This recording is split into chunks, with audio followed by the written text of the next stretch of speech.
안녕하세요. 한 해가 또 어떻게 흘러가겠나 싶더니만 어느새 9월이 되었네요. 가을이 왔음을 저는 바람 맞으며 느끼고 사는데 여러분들은 어떠신가요? 저는 이맘때가 되면 괜시리 마음이 울적해집니다. 가을을 타냐고요? 아니요. 제 나이는 이제 30 중반이고 그리 풍파를 맞고 산 인생도 아닌데 가을을 타고 말고 할 건 잘 없습니다. 단지 다가오는 추석을 무사히 잘 보낼 수 있을라나 싶은 걱정과 근심으로 인해서 머릿속이 복잡해져가는 시기일 뿐이었죠. 매해 찾아오는 명절이 매번 죽기보다 싫은 며느리가 바로 저였습니다. 친하지도 않고 그렇다고 저를 예뻐라 해주지도 않는 시댁 식구들의 틈에서 혼자 내 가족도 아닌데 허리 빠지게 일을 해야 한다는 게 정말 억울한 노릇이었죠. 하지만 매해 결혼을 하고서 지난 3년간 저는 한 번도 빠지지 않고 남편의 손을 잡은 채 시댁에 왔어야 했어요. 지난 코로나가 터졌던 때에도 저희 남편이나 시댁에서는 단 한 번도 제사를 지내지 않겠다는 말을 해주지 않는 사람들이었어요. 그래서 가기 싫어 죽겠는 마음이 굴뚝 같지만 참고서 시댁을 찾아가 꾸역꾸역 제사를 지냈습니다. 다시금 시댁에 가야 하는 때가 찾아온 것이었죠. 가을하면 추석이었고 추석하면 가을이었습니다. 제게는 시댁에 가기 싫은 이유가 하나 더 있었어요. 열심히 일을 했지만 대가가 없는 것에 대한 억울함도 컸지만 가장 무엇보다도 시댁에 가기 싫었던 건 바로 거기서 만날 사람들이었습니다. 저희 남편은 시댁에서 둘째이자 막내 아들이고 남편의 위로는 큰형님 그리고 아주버님이 계셨어요. 형님은 결혼을 하셨기 때문에 본인 시댁의 명절을 보내야 한다며 매번 본인의 시댁으로 가시는 바람에 자주 만나 뵙지는 못하는 사이였고요. 그나마 아주버님과 형님 두 분은 시댁에서 마주쳤습니다. 그런데 참 희한했어요. 저희 큰형님께서는 직업이 약사시거든요. 동네에서 개인 약국을 차리고 장사를 하시는 잘 나가는 약사 말입니다.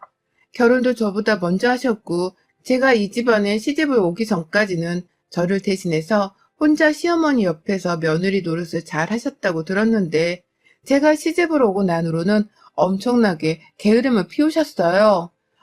자신이 큰 며느리이고 자신이 그간 제사를 지내왔었으니 저한테 하나라도 더 가르쳐 주신다거나 팁을 전수해 주던지 아니면 하다못해 그냥 손이라도 거들며 저를 도와주실 수도 있을 텐데 정말 아무것도 하려고 하질 않더라고요. 처음 제가 이 집안에 시집와서 인사를 드릴 때에도 제게는 기본적인 인사가 아닌 기분 나쁜 말씀을 건네셨죠. 동서, 나는 말이야, 지금 내 약국을 가지고 있는 약사이고, 동네 사람들은 나 없으면 약도 못 구해서 비상이야, 비상. 이런 내가 명절에 여기 와서 이런 시간을 낭비하고 있는 게 늘 화가 나 죽겠어. 무슨 말인지 알지? 라고 말이죠. 처음에는 형님의 이 말씀이 전혀 이해가 가지 않았습니다. 자신이 바쁘고 잘 나가는 약사라고 자랑을 하는 것까지 이해를 했지만 자신이 없으면 동네 사람들이 큰일이 나서 화가 나 죽겠다는 이 말 자체를 도대체 왜 하시는 건지를 도통 알 수가 없었어요.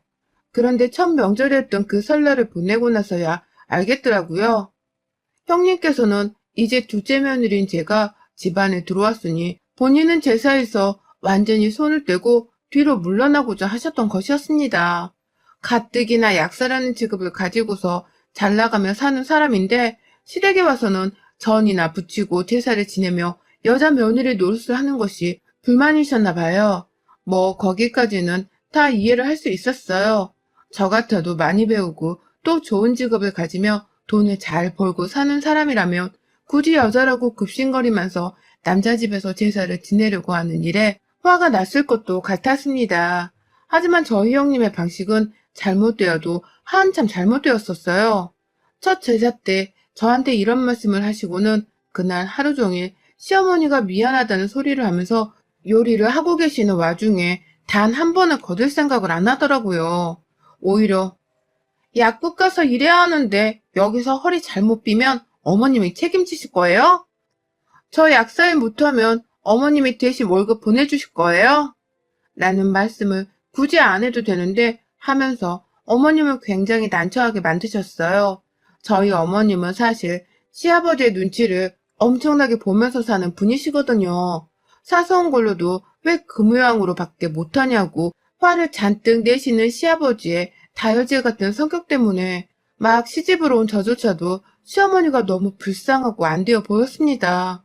그런데 그런 시어머니께 보란 듯이 형님마저도 한마디를 거들면서 이 일을 도와주지 않겠다고 하니 시어머니는 혼자서라도 끝내겠다며 알겠다, 괜찮다 라는 말과 함께 형님을 부엌 밖으로 내보내셨고요. 졸지에 옆에 서 있던 저 혼자서 시어머니를 도와드려야 했어요. 이게 참 처음에는 몰랐는데 일을 하다 보니까 점점 화가 나더라고요. 형님이 하기 싫은 거면 나도 하기 싫은 건데 나는 그냥 아무 소리를 하지 않고 있다는 이유만으로 와서 일을 돕게 하시는 어머니께 섭섭함도 느꼈고요. 밖에서 여자 일은 거들어주지도 않은 채 나몰라라 하고 있는 남편이나 아주버님, 그리고 시아버지도 정말 많이 미웠습니다. 저랑 시어머니가 둘이서 쭈그려서는 반죽을 만들고 있는데 그걸 보면서도 도와주려고는 안 하고 오히려 방 안에 들어가 혼자 휴식을 취하는 형님도 얄미웠지만 전반적으로 이런 분위기를 가지고 있는 시댁이라는 자체가 너무 화가 났어요. 내가 어쩌다 이런 구닥다리 같은 집구석에 시집을 와가지고는 팔자에도 없는 제사를 지내고 있나 싶어서 말이죠. 하지만 결혼하고 나서의 3년 내내 이런 일들은 명절마다 되풀이가 되었습니다. 저는 형님처럼 잘 나가는 약사까지는 못 되고 그냥 평범한 중소기업에서 일하는 직장인이었는데요. 그래서 휴가도 마음대로 쓰지를 못하고 또 추석 때도 아주 칼같이 공휴일만 쉬고는 바로 정상 업무를 복귀해야 하는 처지였거든요. 한푼이 아쉬워서 그렇게라도 직장을 다니고 있었고 늘 야근을 밥 먹듯이 하느라 몸이 힘들고 피곤한 사람이었지만 그래도 꿋꿋이 다니고 있었습니다. 그런데 저희 시어머니께서는 같이 고생하며 한 푼이라도 더 돈을 벌어오는 처지인데도 저하고 형님의 사이를 많이 차별하며 대우하셨어요. 형님은 아무리 뭐라 하셔도 약사이기 때문에 힘들다고 하면 쉬라고 배려도 해주셨고 본인이 힘드신데도 형님 앞에서는 단 한 번 티를 내지 않고서 몸 편히 있으라고 먼저 챙겨주기까지 하셨습니다. 저 시집 오기 전까지 형님이 제사를 잘 지냈다고 말씀을 해주신 것도 바로 시어머니셨어요. 그런데 이게 보니 그게 다 제가 제사를 열심히 지내게 하려는 거짓말이었던 것 같았어요. 그 정도로 제 눈에는 도저히 믿기지 않을 만큼 형님께서는 제사를 열심히 하려고 안 하셨고 그렇게 만든 건 다름 아닌 시어머니셨죠. 제사를 강요하지도 않고 힘들다고 하면 방 안에 들어가 쉬라고 하시니 형님도 시어머니가 엄청 만만했던 것 같아요. 혼자 할 말 못할 말을 가리지 않으면서 시어머니께 제사 준비를 하기 싫다고 말씀하시더라고요. 어머님, 저는 일을 하는 사람인데 이런 식으로 제사를 지내면 명절을 너무 피곤해서 일이 안 되더라고요. 이해 좀 부탁드려요. 라는 말로 3년 내내 명절이 되면 부엌 안으로는 얼씬도 하질 않았습니다. 저 혼자서 단 하나의 며느리가 되어 이 집에서 손이 필요하는 일을 다 떠맡아 하곤 했죠. 저도 회사를 다니고 저도 야근이 많고 그런데 돈은 덜 벌면서 사는 직장인이었습니다. 누구보다 휴식이 필요한 사람은 저이기도 했고 저도 형님처럼 잘 나가는 직업을 가지지는 못했지만 열심히 살려고 매사 최선을 다하며 살았어요. 시어머니가 그리 아끼시는 작은 아들과의 생활비에 직접 보태며 살고 있기도 했었고 그렇게 바쁘게 사는 와중에도 남편 입으로 들어가는 밥 2끼 정도는 내가 챙겨 먹이겠다면서 집안에서 살림도 놓지 않고 해나가는 저였습니다. 전 정말 시어머니께 존중을 받을 만한 자격이 있다고 생각을 했어요. 하지만 시어머니는 시어머니대로 약사 며느리가 어렵다는 이유로 감싸고만 두셨고 그 와중에 본인은 나이가 드셨는지 음식을 만드는 걸 힘들어하고 불쌍한 표정을 지으니 마음 약한 저는 그걸 또 다 도와드리면서 옆에 꼭 붙어 있어야 했습니다. 제가 바보 같았지만 방법이 없었어요. 시어머니는 제 윗사람이셨고 누구라도 제사 음식 준비를 도와주지 않으면 시어머니가 혼자서 고생을 하셔야 했기 때문에 제가 꼭 옆에서 일손을 거들어 드려야 했죠. 하지만 형님은 그런 저를 마냥 밥으로만 바라보셨어요. 일을 도와주지 않을 거면 입이라도 다물고 계시면 좋을 텐데 꼭 일을 다 끝내고서 거실 구석에서 쭈그려 서 있으면 제게 다가와서 속 뒤집는 소리를 하시더라고요. 동서, 참 대단하다. 그 박봉으로 일을 하고 살면서 시댁까지 와서는 시어머니가 시키는 걸 또 하란다고 다 하네? 진짜 바보도 아니고 속이 없는 것도 아니고 동서도 진짜 대단하다. 라면서 제가 답답하다는 표현을 쓰기도 하셨고 또 급기야 제가 아직 아이를 낳지도 않았는데 동서 나중에 애 낳고서 애 핑계대며 제사 안 지내겠다고 하면 내가 가만 안 있을 줄 알아. 나 절대로 시댁에 와서 손에 물 묻힐 생각 없으니까 동서는 애 낳고서도 제사 음식은 혼자 다 만들어야 해. 알겠지? 라며 이런 협박도 아닌 뭣도 아닌 말을 웃기다는 식으로 농담 삼아 건네기까지 했습니다. 그 농담을 말하는 형님의 얼굴은 웃고 있었지만 속은 무시무시해 보이기도 했고요. 내가 애를 낳더라도 자신은 절대로 손에 물을 묻히지 않을 거니까 혼자서 제사 준비를 다 하라고 말하는 형님이 너무 매정하고 얄밉더라고요. 어떻게 친하게 지내지도 않는 동서인 나한테 이런 말을 할 수가 있는 건지 참 그 정신 상태가 의심스러웠습니다. 너무 예의란 것을 모르는 사람 같았으니 말이죠. 하지만 싸울 수도 없고 그렇다고 누구 하나 내 편이 되어주지도 않은 시댁 한복판에서 형님 머리끄댕이를 잡아당기며 울 수도 없는 노릇이어서 참았습니다. 말을 섞어봤자 자기가 약 살아서 잘난 맛에 취해 사는 여자인데 무슨 대화가 통하겠나 싶어서 저로서는 무시하는 게 상책이라고 생각을 한 것이었죠.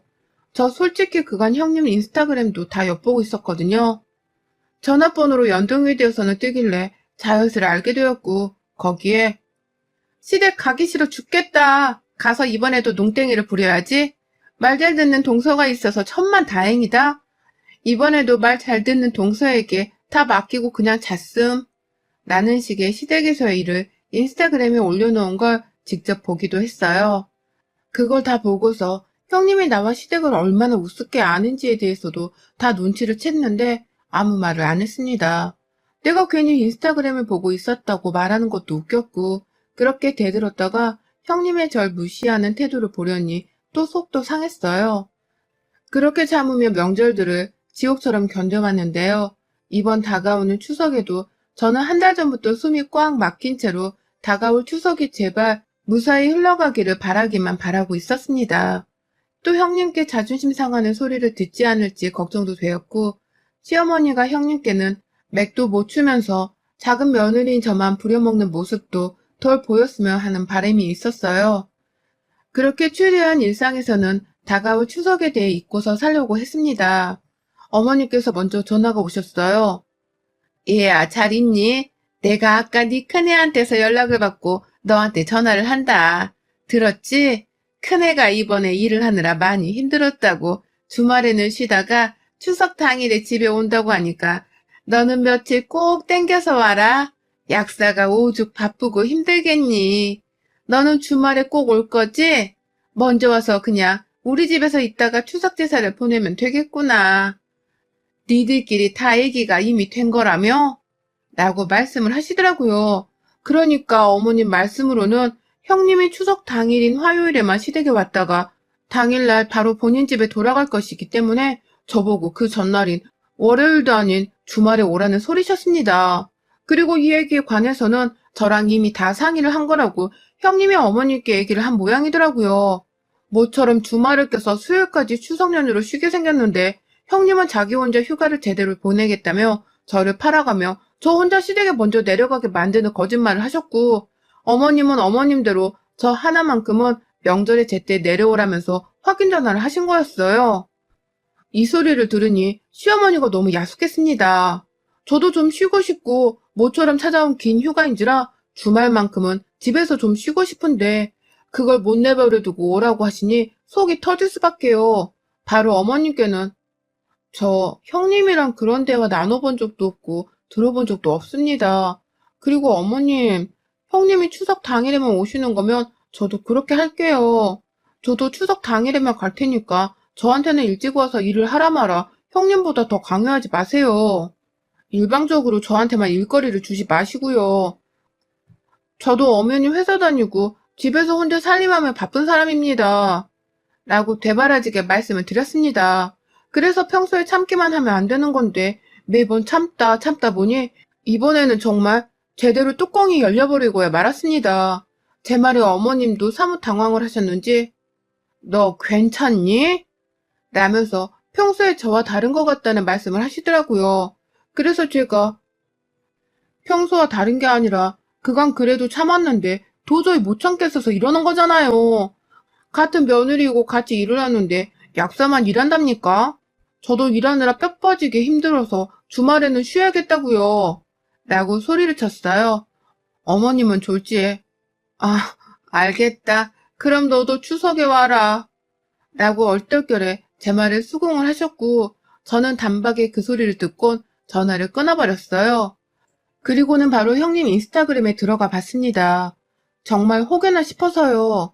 평소에 글 쓰는 것만 봐도 남들한테 자랑을 못해서 안다는 편이던데 이번 추석에 대해서는 또 뭐라고 적어놓은 게 있을까 싶어서 들어가 봤더니만 세상에 아니나 다를까 자기 호텔에서 호캉스를 하려고 추석에 호텔 예약을 해놨다며 화면 하나를 캡처해서는 인스타그램에 올려놨더라고요. 내가 동서처럼 바보도 아니고 추석에 시댁을 왜 가? 그냥 쭉 안 가려다가 착한 며느리 코스프레 해야 해서 추석 당일에 얼굴만 비출해정. 라면서 말입니다. 머리 뚜껑은 열리다 못해 하늘로 승천을 한 듯 했고 저는 바로 그 인스타그램 사진과 글을 캡처한 후 형님께 전화를 드렸어요. 무슨 일이냐고 인사도 없이 전화를 받는 형님께 형님, 저도 이번에 추석 당일에 시댁이 내려가니까 그렇게 아세요. 라고 말씀을 드렸어요. 그러자 형님은 동서가 추석 당일에 내려간다고? 그러면 시댁에서 제사 음식은 다 누가 해? 라고 묻더라고요. 그래서 제가 어머님이 혼자 하시던가 아님 추석날에 우리 셋이 모였을 때 다 같이 하려고 하시겠죠. 라고 대답을 했습니다. 뭐 그런 당연한 소리를 묻냐고 말이죠. 그러자 형님께서는 아주 당황해하면서 되묻더라고요. 아니 동서가 뭔 일 있다고 주말에 안 내려가고 추석 당일에 내려가겠다는 거야? 동서가 왜? 동서가 전문직에 대해서 잘 모르는 것 같아서 내가 말해줄게. 나는 약국에서 일하는 약사라서 몸이 10개라도 모자랄 정도로 힘드니까 주말에는 좀 쉬면서 체력을 보충해줘야 해. 그러니까 나도 이번에 시댁에 당일이라도 참석을 하겠다고 한 거고. 그런데 동서는 나처럼 전문직도 아니고 그냥 회사 하나 다니는 주제인데 나랑 똑같이 주말 내내 쉬다 추석 당일에만 시댁에 가겠다는 게 말이 되는 소리야? 이건 아니지. 라고 하면서 제가 시댁에 늦게 가고자 하는 이유 자체를 이해를 못 하더라고요. 마치 자신을 따라서 늦게 땡깡을 부리려고 하는 저를 혼내려고 가르치려고만 하는 듯이 역정을 내려고만 했어요. 그놈의 전문직 거리면서 말입니다. 그러니 저도 화가 날 수밖에 없었죠. 아니 형님, 아이고 누가 들으면 형님이 의사라도 되는 줄 알겠어요. 제가 언제 형님이 안 바쁘시다고 말한 적이 있어요? 그런데 그거 아세요? 형님이 힘드신 만큼 세상에는 바쁘게 일하며 고생하고 사는 사람들이 많아요. 바로 옆에 있는 저도 그렇게 쇠가 빠지게 일을 하면서 돈 벌어다 살고 있는 중이고요. 저 같은 사람도 주말엔 좀 쉬고 싶고 휴식도 가져보고 싶어요. 형님만 연휴에 호텔 가서 호캉스 누리며 쉬고 싶어 하시는 줄 아세요? 저도 주말에는 그냥 집에서 좀 진득히 누워서 아무것도 안 하고 쉬고 싶어요. 라면서 인스타그램에서 본 형님의 호캉스 얘기까지 딱 뱉어버렸죠. 내가 놀러가는 거 다 알고 있으니까 더 이상 일이 바쁘다는 소리를 그리고 전문직 종사자라서 제가 함부로 이해를 하지 못한다는 소리를 하지 말라면서 말입니다. 형님은 제 입에서 호캉스 얘기가 나오니 어떻게 알았어?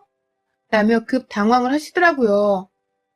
설마 너 내 인스타그램을 몰래 보고 있었던 거니? 라면서 얘기의 주제를 틀어서는 저보고 호캉스 얘기의 출처를 묻는데 기가 막히더라고요. 남들 다 보라고 공개 계정으로 만들어서는 사진을 주구장창 올리던 사람이 정작 자기 동서가 그걸 볼 수 있을 거라고는 감히 생각도 못했던 건가 싶어서 말입니다. 전문직이라고 그렇게 뻗팅기며 자랑질을 하더니만 이제 보니 전문직 약사님 대가리가 반만 굴러가는 수준이더라고요. 그래서 제가 말씀드렸죠. 네, 저 형님이 호캉스 가신다고 올린 사진 동서처럼 바보가 아니라고 적으신 그 글까지 다 캡처했고요. 혹시 몰라서 이전부터 형님이 인스타그램에 싸질러 놓으신 시댁에 관한 허세 글들은 다 캡처해놨는데 뭐 이거 다 시어머니께 보여드려요? 어차피 보여드려도 형님께는 타격이 없잖아요. 평소에도 일 열심히 안 하고 게으른 며느리였는데 이거 하나 보여드린다고 뭐 달라질 게 있겠어요? 라고 말이죠. 네가 추석에 게으름을 피울 거면 나도 추석에 게으름을 피울 거라면서 같이 한번 주말에 푹 쉬다가 추석 당일에 시댁에서 만나자고 하니 형님은 내내 억울하다는 듯이 변명을 하려고 하면서 그럼에도 저보고는 빨리 시댁을 가라고 재촉을 했습니다. 안 그럼 추석 당일에 자신이 시댁에 가서 해야 할 요리거리들이 남아있지 않겠냐고 하면서 말이죠. 대화를 하면 할수록 어쩜 이렇게 대화도 안 통하고 자기 하나만 생각하는 이기적인 사람이던지 어떻게 이런 사람이 아픈 사람들한테 약을 지으면서 도와주는 일을 업으로 삼고 있는 사람인 건가 싶더라고요. 그래서 저도 마지막엔 예의고 뭐고 그냥 말까지 놓고 이판사판으로 나갔습니다. 야, 네 손에 물 묻히기 싫으면 그냥 오지를 말던가. 그 와중에 착한 며느리 코스프레 하고 싶다고 당일에 와서 얼굴만 내밀다 가겠다는 게 뭔 개소리냐? 너 때문에 내가 남편이랑 갈라서고 혼자가 되는 한이 있더라도 이제부터 명절에 나 혼자만 제사 지내진 않을 거니까 너도 각오해. 이번에도 농땡이 부린다고 혼자 손 떼고 방에 들어가 잠이나 쳐자고 있으면 그땐 내가 네 얼굴에 물바가지를 쏟아 부어서라도 끌고 나올 줄 알아. 알았어? 정신 똑바로 차리고 있다가 추석 당일날 보자. 그간 해온 것처럼 추석에 또 손 놓고 있으면 너 진짜 내가 가만 안 놔둘 줄 알아. 라고 말을 했죠. 제가 공개된 사연이라 제 입에서 내뱉은 욕설까지 적지는 않았지만 정말 형님한테 욕설까지 해가면서 시댁에 와서 손에 물 묻히고 하나라도 도우라고 협박을 했습니다. 그 바람에 전화 너머로 형님은 제 말본새가 버릇없다며 아주 콧바람으로 화를 내고 난리더라고요. 제 도발이 제대로 형님을 자극해 버렸던 것입니다. 형님은 내내 제 빠른 말에 대답할 기회도 놓친 채 기가 막히다는 숨소리만 가득 뱉어냈는데 저는 그런 형님이 더 열이 받았으면 하는 마음에 더욱 매섭도로 몰아붙였어요. 어쩌나 이제는 착한 며느리 코스프레를 하지도 못하겠네. 내 앞에서 그 역겨운 짓 한 번만 더 해대면서 내숭 떨고 앉아있으면 너 진짜 내가 손모가지를 부러뜨려서라도 약사질도 못하게 할 줄 알아. 라는 말로 몇 번 더 수화기로 소리를 지르다가 전화를 끊었어요. 이렇게 극단적으로 얼굴을 안 본 채로 전화상에 싸움을 할 생각은 전혀 없었어요. 남들과 이렇게 싸워본 적도 단 한 번이 없었고요. 하지만 호캉스 가면서 일이 바쁘다고 거짓말하고 있는 게 눈에 훤히 다 보였고 착한 며느리 코스프레라도 하려고 추석 당일에 시댁에 오려고 했다는 것도 제가 뻔히 다 알고 있었는데 그런 와중에 자기는 전문직이라서 원래 바쁘다는 헛소리를 해대며 저를 다시 깔보는 듯한 말을 꺼내는 것을 참을 수가 없었습니다. 그러니 저도 손모가지를 부러뜨려서 약사질을 다시는 못하게 만드는 한이 있더라도 그 입을 다물게 해주겠다며 전화기 너머로 오만 욕설들을 쏟아낸 것이었죠. 실제로 이게 효과가 있었던지 형님은 저하고 전화를 끊고 나서도 바로 다시 전화를 걸지도 않고 또 문자를 보내지도 않았습니다. 오히려 혼자 생각할 시간이 필요했는지 한참을 아무 소식 없이 지내고 있다가 며칠 후에야 문자 한 통이 왔어요. 전화 가능하냐고 말이죠. 그래서 제가 답장했죠. 할 말 있으면 추석 당일날 나눠보자고요. 나도 할 말 많으니까 아직. 라고 말입니다. 형님은 추석 전에 우리끼리 조용히 얘기를 좀 나눠보자고 계속 말을 하는데 저는 다 듣기 싫었습니다. 그냥 시댁에 가서 남편한테 밉보이는 한이 있더라도 더 이상 혼자만의 희생을 하기 싫다는 것을 제대로 따져 물을 참이에요. 형님한테는 물론이고 시어머니한테도 며느리들 차별할 거면 그냥 좋아하는 며느리만 옆에 끼고 살라고 이혼 얘기도 꺼내볼 참이고요. 그 정도로 저는 자존심이 너무 상하고 기분이 더러워서 이번 추석 때 시댁에서 아주 제대로 한 판을 떠볼 참입니다. 이번에 시어머니랑 형님께 전화상으로 소리를 쳐댄 것처럼 말입니다. 다가오는 추석이 걱정되지만 일이 결의에 차서는 기다려본 적도 없는 것 같습니다. 한판 떠서 시어머니든 형님이든 아니면 둘 다 싸그리 욕 한 바가지라도 해줘야 제 지난 3년의 묵은 채증이 내려갈 것만 같아요. 그래서 저는 오늘 또 혼자 거울을 보며 욕사발을 날리는 연습을 하고 있네요. 욕을 섞은 강한 말 말고는 알아듣지를 못하는 우리 시댁분들에겐 이것밖엔 방법이 없으니까요. 여러분의 생각은 댓글로 남겨주세요. 오늘도 시청해주셔서 정말 감사합니다.